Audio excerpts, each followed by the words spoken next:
ठाकुर जी के तो कटाक्ष नेत्र हैं, नेक नेक नेत्र बहु नीचे करके धरे। श्रीनाथ जी में चले जाओ, कटाक्ष नेत्र नीचे धरे। द्वारिका में तो नेत्र ही धारण ना करें। बद्रीनाथ भगवान तो तपस्या में बैठे हैं। लेकिन जगन्नाथ प्रभु बोले एक तो नेत्र हैं वो भी थोड़ी बहुत ना खोल रखे, इतनी जोर से खोल रखे कि महाराज कोई बच नहीं जाए मुंह से। बच नहीं जाए मतलब भय के कारण नहीं, बच नहीं जाए कहीं मतलब मेरे नेत्रन से कोई चूक के चलो नहीं जाए, मैं सबको देख लूं। और इतने में भी इनका बस नहीं चला, तो फिर कहा किया, बोले अपलक हो गए। पलक ही नहीं बनवाई महाराज अपनी, कहीं श्रम होने के कारण मुंह को पलक झपकनी ना पड़ जाए। वह समय कोई वैष्णव सामने और मैं वह को नहीं देख पायो तो,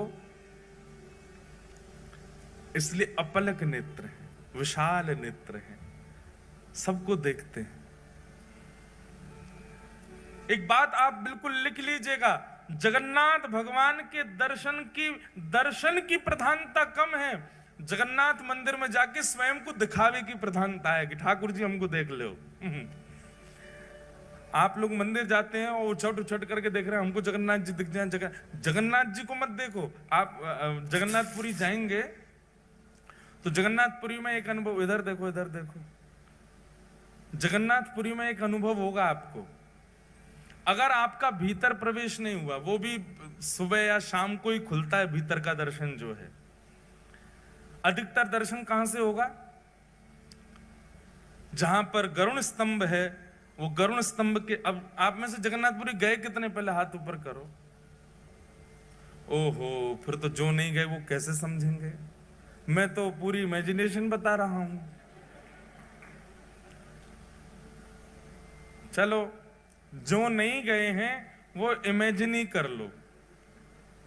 अगली बार जाओगे तो फिर आपको पहले से ही पता होगा गरुण स्तंभ कहाँ है, ठाकुर जी की ब्रह्मवेदी कौन सी है, ठाकुर जी का भोजन मंडप कौन सा है, ठाकुर जी की रसोई घर कौन सी है। ये सब पहले से ही सुन के चले। जो गए हैं उनका सौभाग्य, और जो नहीं गए हैं उनका बहुत बड़ा सौभाग्य कि आपको पहले कथा सुनने को मिल रही है। पहले पूरी जानकारी ले लो फिर चले जाना।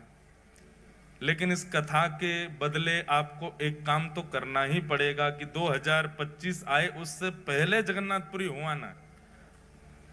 और भाई ये कथा भूलने लग जाओ उससे पहले पहले हुआ ना। 4 दिना में हम वो रहस्य खोलेंगे यहाँ पर जो कोई को नहीं पता होंगे। तो इसलिए जितने लोग यहाँ बैठे हो, छुट्टी ढूंढो, जल्दी जाओ जगन्नाथपुरी होके आओ। तो जो लोग गए हैं